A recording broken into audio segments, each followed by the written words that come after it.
Adolf Hitler's enduring fascination with Berchtesgaden, a breathtaking region nestled in the Bavarian Alps, offers a chilling glimpse into the intertwining of personal indulgence and political ambition.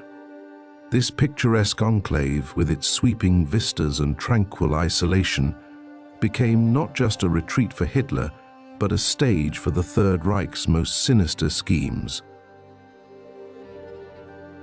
Hitler's bond with Berchtesgaden began on an unremarkable evening in 1923.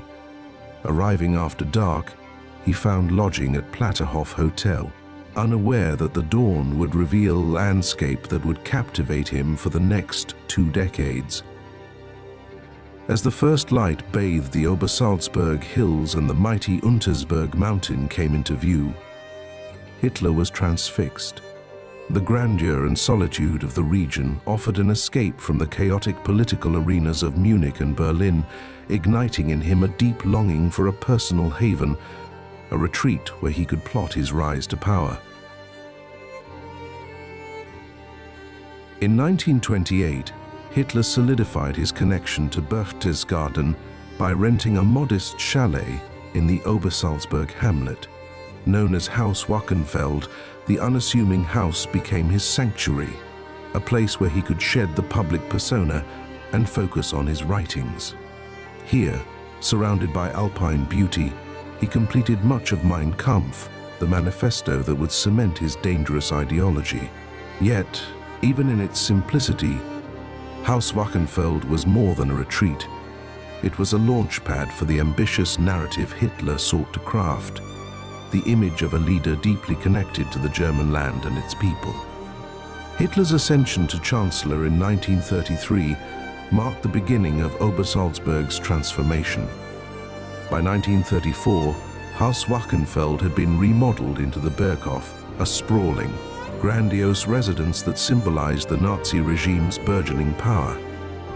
Funded largely by royalties from Mein Kampf and overseen by Hitler's efficient deputy Martin Bormann, the Berghof evolved into a hub of Nazi operations and propaganda.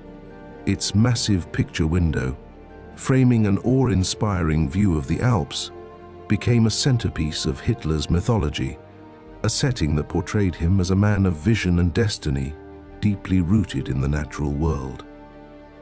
The Berghof was not merely Hitler's private home, but also a nerve center for the Third Reich. Within its walls, momentous decisions were made, alliances forged, and wars strategized. Despite its militarized surroundings, Hitler sought to project an air of domestic tranquility, aided by the presence of Eva Braun. As his longtime companion, Braun played a pivotal role in shaping the Berghof's social dynamics. She orchestrated gatherings, hosted guests, and maintained an image of normalcy that belied the dark machinations unfolding behind closed doors. In 1937, Bormann took Hitler's connection to Berchtesgaden to new heights, literally, with the construction of the Kelsteinhaus, or Eagle's Nest. Perched atop Kelstein Mountain at over 6,000 feet, this audacious structure was intended as a 50th birthday gift to Hitler. Its engineering was as ambitious as its symbolism. A winding mountain road led to an elevator shaft drilled directly into the rock. Yet, despite its architectural grandeur, Hitler seldom visited. The altitude aggravated his health issues, and he preferred the comfort of the Berghof. Nevertheless, the Eagle's Nest became an enduring icon of Nazi hubris and ambition. Under Bormann's watchful eye, Obersalzberg was transformed into a fortress. The area was sealed off from the public, bristling with security personnel and Nazi functionaries. Hidden behind this militarized facade, Hitler found moments of solace in the mountains he loved. Yet, even as he admired the natural beauty surrounding him, the Berghof remained a stage for some of the most consequential and devastating decisions of World War II. Hitler's preferred destination was the tea house on Muslanikow Hill, near his Berghof residence. Unlike the grandiose Eagle's Nest, this tea house was modest and intimate, offering sweeping views of the Bavarian Alps. It became a cornerstone of his daily routine during his time at Berchtesgaden. Every afternoon, Hitler would walk from the Berghof to the tea house along a carefully maintained path, accompanied by close associates such as Eva Braun or Martin Bormann. This walk, lasting 15 to 20 minutes, allowed him to engage in light conversation or quiet reflection. At the tea house, he would drink tea or soft drinks and enjoy the serene surroundings before being driven back to the Berghof. While the tea house was dismantled after the war, its role in his daily life reveals the intersection of personal habits and the public persona he sought to cultivate. Hitler's love for Berchtesgaden was more than personal. It was a carefully curated part of his public image.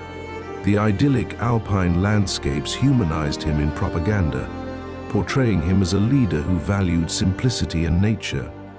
Photographs of Hitler strolling through the mountains or gazing out from the Berghof's great window were disseminated widely, creating a narrative of a visionary connected to the land. Yet, behind the serene facade lay the brutal realities of a regime that used Obersalzberg as a nerve center for terror. By the war's end, Berchtesgaden had become a symbol of Nazi power, and thus a prime target for Allied forces. In 1945, the Berghof was heavily bombed and subsequently destroyed to prevent it from becoming a shrine for neo-Nazis. Today, the remnants of these sites serve as stark reminders of the dark intersection between personal ambition and political horror, etched into the serene beauty of the Bavarian Alps. In Berchtesgaden, Hitler found a retreat that offered him tranquility and inspiration, but he also turned it into a stage for tyranny. The juxtaposition of the region's natural splendor and its sinister history continues to captivate and caution, a haunting testament to the ways in which beauty and power can be twisted for destructive ends.